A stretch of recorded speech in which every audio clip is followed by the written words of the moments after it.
We welcome you live to Kingston High School. I can't not do it, Artie. Roane County High School, Kingston tonight. Sweetwater on the road for a Region 2-3A matchup. Kingston into the game, 2-1 on the season. Sweetwater 1-2. Shotgun. There's a snap, play fake, quick throw to the slot receiver. It's complete. He's down to the 40-yard line, to the 35, to the 30, and Jeremiah Parrish strips it, takes it away from him. He's going the other way. Across midfield, down to the 45, along the sideline, 30, 20, 10, to the end zone. Touchdown, Jeremiah Parrish. Ripped the football away down around the 35-yard line from the receiver. Took it 70 yards for the Yellow Jackets. Play fake, rolling the pocket. There's being pressured. He's going to be sacked. Does he get it off? Well, that's an interesting play. They're going to call that a sack. Parrish coming in motion. Play fake to him. Dacus rolls, pulls up, fires. Got a man out there. It's going to be complete down to the 15, to the 10, to the 5. Got a flag down as it gets down to the 3-yard line. Gus Campbell. Set. Dacus under center. There's a snap. Handoff. Ty Fitch nosing for the end zone. He powers his way in. Touchdown, Wildcats. Ty Fitch.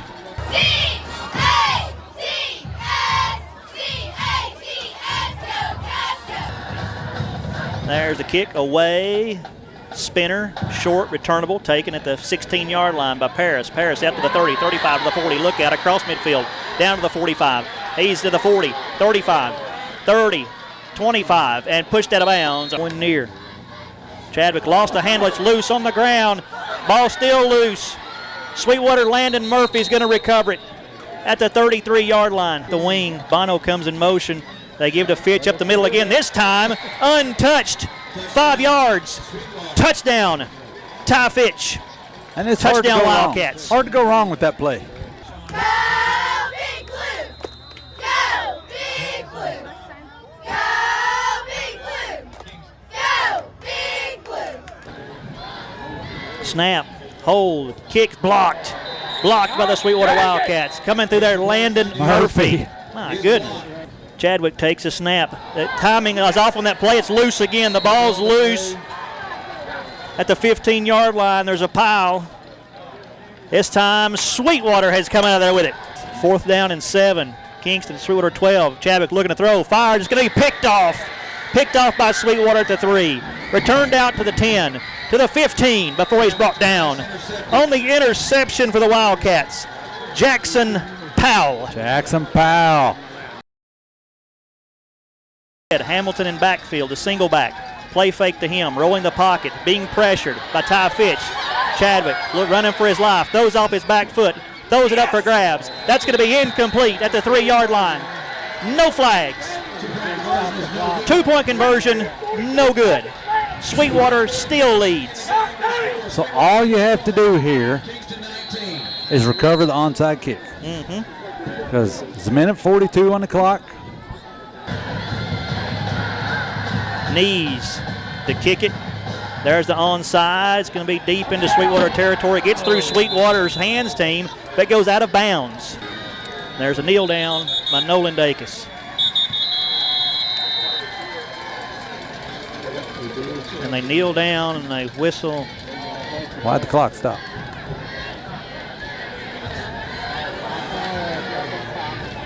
Clock is stopped at 17 seconds.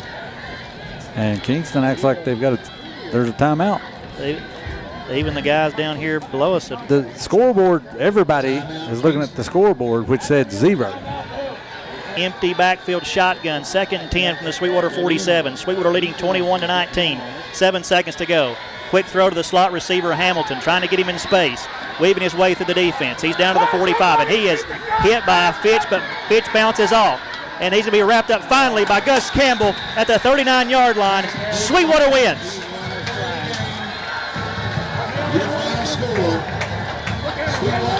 The Sweetwater Wildcats come to Kingston, show fight, show heart, and they close it out and go 1-0 in Region 2-3A play with a 21-19 road victory over the Kingston Yellow Jackets here at Roane County High School. Well, you talk about going down to the wire, and when you talked in the pregame about the matchups between these two teams, and on average, it's typically a one-score ball game, and that's what we wind up with here again tonight. So we're just having a discussion here about the fourth timeout or whatever happened. We'll have to try to find an explanation on that. But Sweetwater hangs on despite that and wins 21-19 over Kingston. With that win, Sweetwater improves to 2-2 on the season, now 1-0 in Region 2-3A play. Hey, we don't be on 3, 1, 2, 3. Hey, who's coming? Wildcat wrap-up show brought to you by Jackie Jones Ford. Sweetwater holds on with a big victory here in Kingston, 21-19, the final. Whew. Now joined by the head coach of the Wildcats with a little more pep in his step, Tommy Bunch. Coach, let's start. Defense, outstanding tonight. Yeah, and it was a tall task too, yep. Because give Kingston a lot of credit. They've got a good offensive front. They've got a really good running back in number 6. And we've seen their running quarterback all night tonight, number 15, So having 2 threats in the backfield, as dangerous as what they are, I don't know what we held them to running. Don't care. Didn't hold them to much. It don't look like 284, but it was enough. Just worry about this number up that's here. Right. And that is all that matters. But I'm going to tell you what we did. When we had to, we got them tackled. When we had to, we made really big plays. We created turnovers, and that gave our offense chances to capitalize on them. But I'm proud of our defense. It was a gutsy win. We threw a new scheme at them this week too. The casual observer may not even notice that, but we were in a completely new defense this week. Didn't expect it to look as good as what it did, but our guys, I'm so proud of our guys. They got lined up, they got their keys, and they tackled pretty well.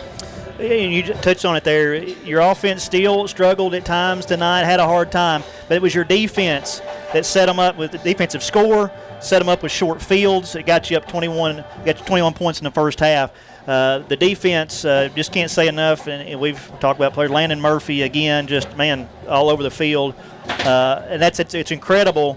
Change schemes and then get that kind of performance. Your guys look dialed in. Didn't seem to be a whole lot. I mean, you probably saw some, but it didn't seem like a whole lot of confusion on what you're supposed to be doing from up here. No, I don't think there was. And now look, what we did scheme-wise is we went to about as simple a scheme as what you can run, and that's okay because our guys were not confused. They knew what to do, and they were able to go play fast. But Landon Murphy, we even talking about new. Landon Murphy played a new position tonight that I don't think he's ever played. He played defensive end for the majority of the night, and then he had to go get some inside linebacker play when people needed rest. But Landon Murphy, I'm proud of him for stepping into that new role tonight. So when I came by practice this week, Coach, one of the first things you mentioned to me was how you had changed up your beginning of practice and you were going for physicality and just toughness. Assess that tonight. How do you think that played out? Yeah, I'm glad it ended up equaling a win because now we can keep on doing it, and they believe in it, But no, I mean we did. We amped up our practices this week. We started off our physical days of practice with Oklahoma goal line tackle drills, board drills, hitting the sled, and all that as a team. And as we done that on day 2, doing that, guys started getting excited. They started talking junk to each other like it was fun for them, and it showed up. And that's what our coaches are telling them in the huddle with the 6 timeouts I think Kingston had on their 2-point try. Every time we get them in the huddle, this is your Oklahoma goal line drill. So you were able to go back on something we had practiced. They believed in it. But no, this game's a physical game. If you win the physicality battle, you're going to win the game most of the time. And I'm proud of them for buying into that. If we do that the whole season, we got a chance to be a good football team. You keep leading me in my next question. Just give us perspective. We talked about we're not at home. We don't have the white hat mic'd up here, so we can't really tell what's going on. A lot of conferring going on. Was that problems with the play clock? What they were talking to you guys about taking so long? What was all the conversation with the officials coming to your sideline? Can you tell us about that? Yeah, I mean, first of all, they didn't come to our sideline near as much as they came to Kingston's. But one of the things was the play clock stopped working. That happens everywhere. That's no problem. But I exaggerated just a second ago, but Kingston did have 5 timeouts in tonight's game, and it really could have.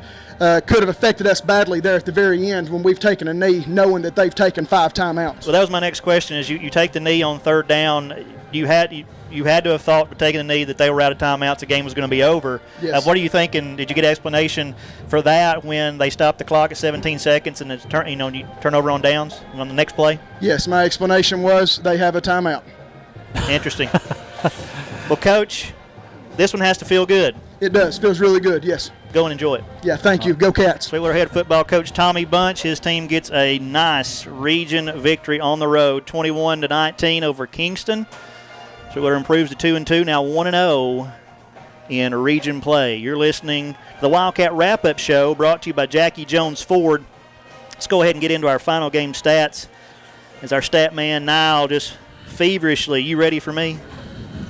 Are you ready for this? Okay, ready for the team stats. Kingston 19 points tonight, 15 first downs in the game. Ran the ball 36 times for 284 yards rushing. So defensively, you didn't stop the running game, but you held them to 19 points, and you got the victory. They can run it all they want from goal line to goal line, as long as they don't cross that line. Yep.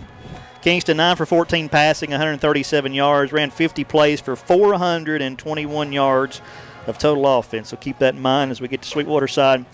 Kingston, though, here's another 17 penalties on the Yellow Jackets for 145 yards. Turned the ball over 3 times. They were 1 for 4 on third down and did not go for it on fourth down. Sweetwater 21 points tonight, 9 first downs, 36 rushes for just 54 yards. They were 4 for 10 passing for 90 yards. 46 plays, 144 yards of total offense compared to Kingston's 421. And you get the victory. 9 penalties for 75 yards. Turned the ball over once through an interception. 5 for 12 on third down.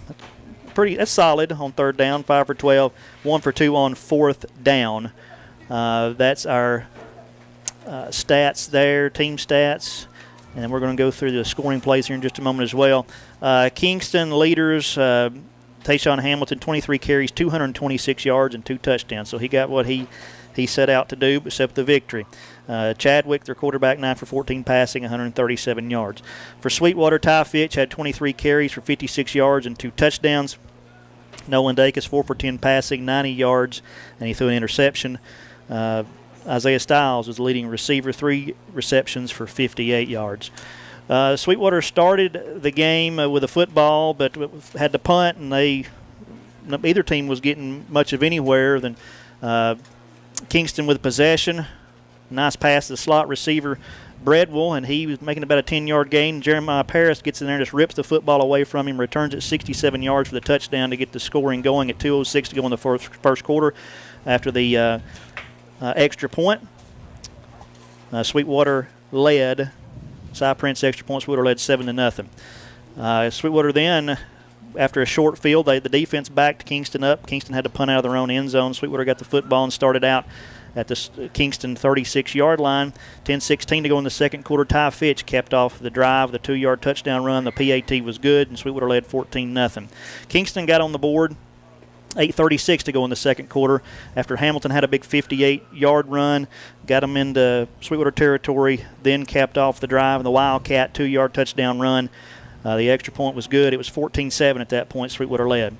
Sweetwater comes right back with a touchdown before the half that really got them momentum going in the locker room. It was a Ty Fitch 5-yard touchdown run. After Sweetwater's defense had gotten a takeaway, Landon Murphy got a fumble recovery deep and put Sweetwater starting out the offense deep into Kingston territory. 34-yard drive ending with that Ty Fitch 5-yard touchdown run. Extra point was good. 21-7, Sweetwater led at the half. Kingston got the football to start the third quarter and drove it right down the football field. 67 yards. Chadwick, the quarterback, with the keeper, 4-yard touchdown run. Got him in the end zone, but the extra point was blocked. It was 21-13 at that point. And then the final touchdown is 1:42 to go in the fourth quarter. Hamilton, a 26-yard touchdown run. They had to go for 2 to try to tie it up. Sweetwater turned them away, and that's a final 21-19. That's our final game stats. Brian Nile, our stat man, doing a good job for us. You have any score updates, Artie? I sure do. So, region play, the other contest between region teams was over in Etowah. Fourth quarter, McMinn Central up on Scott 41-14. Austin East out of region hosting Brainerd, leading 21-0 in the fourth. And Meigs County out of region hosting Polk County. They're 38-8 winners. Around the county, Sequoia hosted Signal Mountain, and they lost that one 49-12. And in the tiebreaker game for the Pick'em, Tellico hosting Oneida. Third quarter, it's Oneida 24-14. Other teams around our area, Greenback hosting Oliver Springs, trailing in the fourth quarter 28-14. Midway over here loses big at home to Coalfield 63-7. Don't imagine there'll be a lot of partying as we drive back through there. Probably an easy ride home. Rockwood, just down the road here, they handle Harriman easily 49-12. Lenore City went to East Hamilton, lost 45-14. Loudon losing at home in the fourth quarter to Stone Memorial 35-14. And McMinn County at home with a big 49-7 win over Saudi Daisy. Big 21-19 victory for Sweetwater here on the road at Kingston tonight. Now ready to select our Domino's player of the game. Who we got? I was going to make a comment on a couple players, but who we got tonight? Well, tonight we are going, it's back-to-back, Landon and Murphy. But he come out here, I'm going to be honest, I don't have complete total accurate numbers, but I know he by far was leading the team in tackles. I know he had 2 fumble recoveries. I know he had a huge sack on the 1-yard line. And maybe the biggest play of the night, he blocked the extra point, which is what required Kingston to have to go for 2 down here. So I told you about halfway through the game, I said, man, Landon must really like that pizza last week. He's trying to get another one, and looks like it worked out for him. So congratulations, Landon Murphy, Domino's player of the game. Congratulations. And early going, Jeremiah Paris was on his way to maybe a Domino's player of the game. He had the defensive on the touchdown radar and making a lot of big plays, but Landon Murphy just kept tackle after tackle on big plays. So Landon Murphy tonight, our Domino's player of the game. Sweetwater wins 21-19. Next week, Kingston on the road, another region game at Austin East. Sweetwater finally comes home for a game. There's another region game. They'll host the Meigs County Tigers, and I'm sure people will be out for that one, and that'll be a big one next week. That's also homecoming. Homecoming as well. Yes, homecoming. Don't forget the Sweetwater Fair going on this weekend. Drone Light Show tomorrow night is part of that. Go and enjoy the 150th celebration of the City of Sweetwater's incorporation with the Sweetwater Fair this weekend. 21-19, the final. Sweetwater with a big win on the road here at Kingston. That's going to do it for our broadcast tonight. Be sure to listen next week. Be at home, Meigs County. If you can't make it, you can listen or watch live video. Our coverage will begin at 5:50. Murphy's matchups, 6:20 Ask Junior segment, 6:30 View from the sideline, 6:45 the Fairweather Financial Countdown to kickoff, 7 o'clock kickoff between Sweetwater and Meigs County next week. That should be a fun one. 21-19 the final. Sweetwater gets the win. Thank you so much for watching SHS TV. If you enjoyed this video, give us a like. Be sure to subscribe and help support our channel by turning on notifications so you're the first to know when we post a new video.